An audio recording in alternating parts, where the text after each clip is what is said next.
Kalau negara misalnya melihat ada kemiskinan, ada orang nongkrong di pinggir jalan, lalu ada jumlah orang yang kekayaannya lagi diuber oleh tax amnesty, lalu negara memajaki si orang kaya ini dan mensubsidi orang miskin ini, bagi libertarian artinya negara menghina dia sekaligus menghina dia. Kenapa? Karena negara memanfaatkan kemiskinannya untuk memeras yang kaya ini. Pada saat yang sama, negara hanya menjadikan dua orang ini sebagai alat, bukan subjek, bukan objek.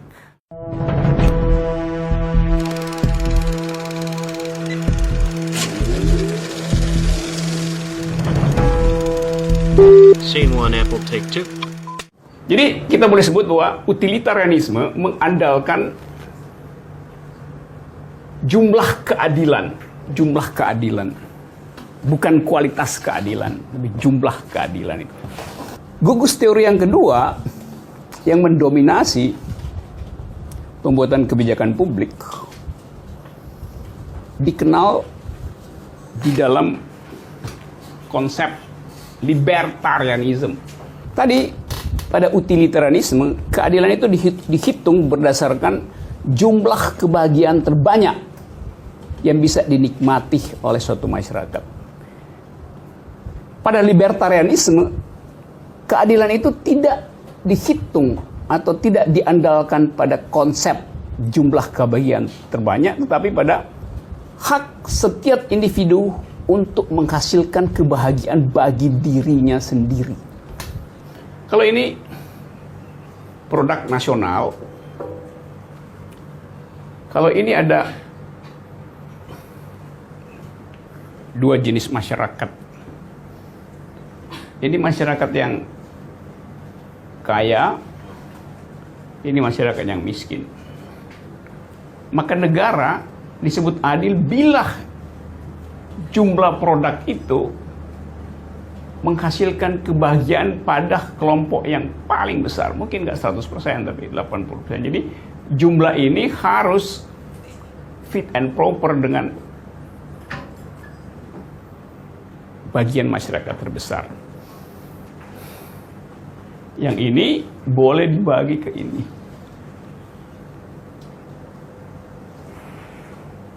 Melalui apa misalnya? Melalui sistem pajak. Ini jalan pikiran utilitarianisme. Jalan pikiran ini ditentang oleh prinsip libertarianisme karena bagi orang yang menganut paham libertarian, setiap orang punya preferensi sendiri tentang kebahagiaan. Jadi tidak mungkin kebahagiaan itu diakumulasi dan dihitung secara agregatif gitu. Setiap orang punya preferensi tentang kebahagiaan. Misalnya orang yang lagi nongkrong di samping 7-Eleven di depan, mungkin dia lebih berbahagia dari mereka yang lalu lalang di jalan Ragunan itu dengan mobil mewah, tapi mengalami frustrasi karena macet itu. Jadi kita nggak bisa judge bahwa yang di dalam mobil ber-AC lebih bahagia daripada yang lagi nongkrong ngelamun di pinggir jalan. Itu adalah preferensinya. Sekarang dalam bentuk tadi ini. Ini negara, ini orang kaya, ini yang miskin. Sorry, kaya mesti agak gede.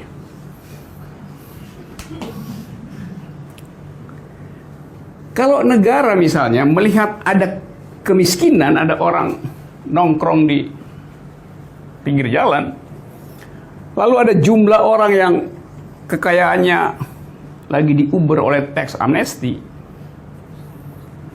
lalu negara memajaki si orang kaya ini dan mensubsidi orang miskin ini, bagi libertarian artinya negara menghina dia sekaligus menghina dia. Kenapa? Karena negara memanfaatkan kemiskinannya untuk memeras yang kaya ini. Pada saat yang sama, negara hanya menjadikan dua orang ini sebagai alat, bukan subjek, bukan objek.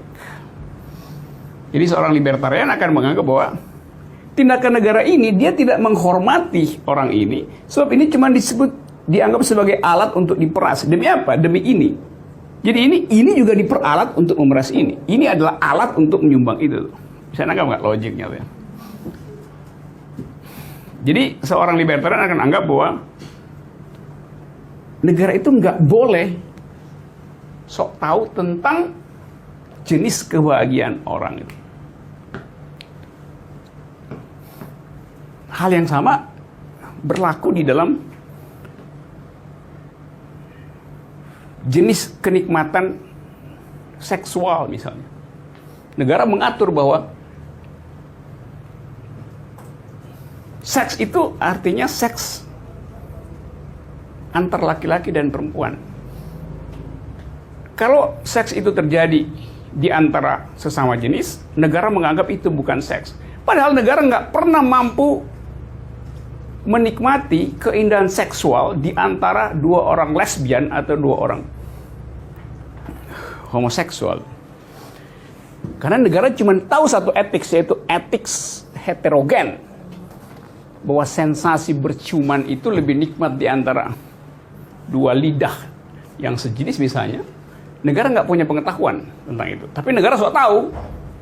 Kira-kira begitu gambarannya. Jadi ada utilitarianisme, ada libertarianisme. Di dalam spektrum teori keadilan. Saya kasih yang intinya aja kan.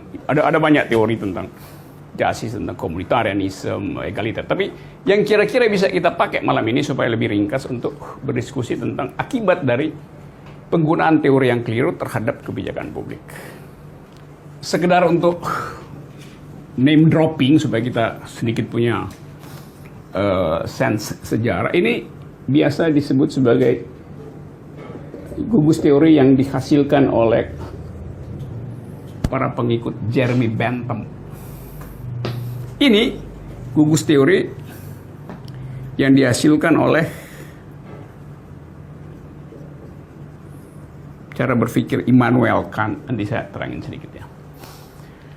Dalam prinsip Immanuel Kant, manusia itu adalah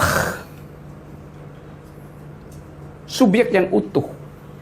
Jadi dia harus dihormati, kita harus respect dia, termasuk kalau dia memilih untuk miskin, termasuk kalau dia memilih untuk dianggap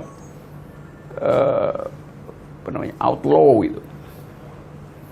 Karena kita hormati. Jadi kita nggak boleh taruh moral kita pada orang lain. Itu dasar pikiran dari Immanuel Kant itu. Jeremy Bentham ini orang yang konsisten di dalam teori dia menganggap bahwa setiap manusia harus menghasilkan utility bagi orang lain. Dan karena itu waktu Jeremy Bentham wafat, dia bikin legasi, surat warisan bahwa tubuhnya itu harus berguna bagi semua orang. Karena itu tubuhnya dia serahkan untuk dibongkar, diambil mana yang masih bagus, supaya ada utility bagi orang lain. Jadi isi organ-organ utamanya dikeluarin, lalu tubuhnya itu diawetkan dan dipajang. Kalau Anda ke Inggris, di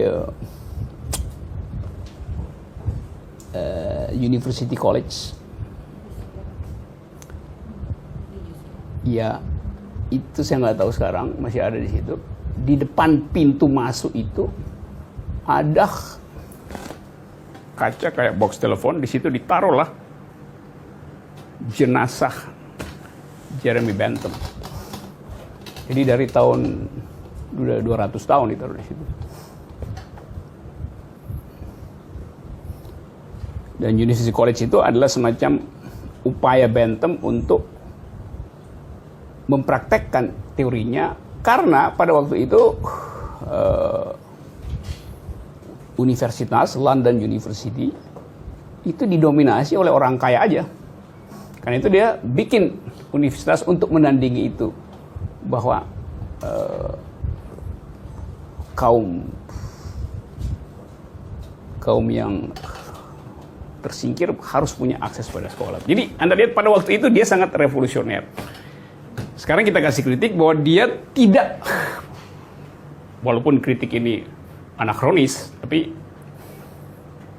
para follower dari Bentham masih mempergunakan konsep itu, padahal konsep itu cacat di dalam soal apresiasi terhadap perbedaan konsumsi fisik maupun psikis dari masyarakat tadi. Orientasi seksual, jenis kebahagiaan, macam-macam itu. Oke ya, saya dapat 2 poin. Jadi kita bisa katakan bahwa feminisme adalah reaksi teoritis terhadap mainstream theory of justice. Nah, saya mesti terangkan lebih dahulu supaya kita nggak salah membayangkan bahwa seringkali juga istilah gender dan istilah feminisme itu tidak kompatibel. Kalau kita bilang gender equality, bisa itu terjadi karena praktek utilitarian. Jadi yang didistribusikan adalah kebutuhan sosial manusia, sehingga udah ada gender equality, tetapi tidak ada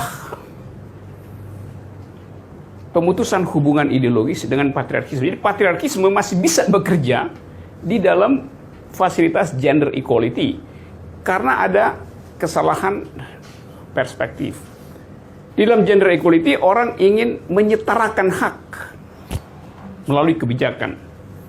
Pada feminisme kritiknya bukan sekedar kesetaraan hak, tetapi perubahan logik di dalam policy itu.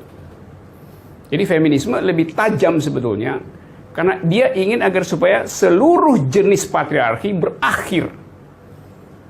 Karena itu dalil filosofinya lebih radikal dibandingkan gender equality itu. Nah, kita di Indonesia misalnya masih pada tahap gender equality itu. Sementara di luar sana teorisasi tentang keadilan sudah masuk sampai pada psikologi bahasa itu. Feminisme akan menganggap bahwa cara kita menerangkan seperti ini itu udah cara patriarkis karena bahasa yang dipakai adalah bahasa patriarkis gitu. Logik, structure, sistematis. Sehingga bagi feminis, ya sebetulnya hasil maksimalnya adalah kesetaraan gender, bukan perubahan struktur patriarki. Jadi patriarki masih bisa bersembunyi di dalam gender equality.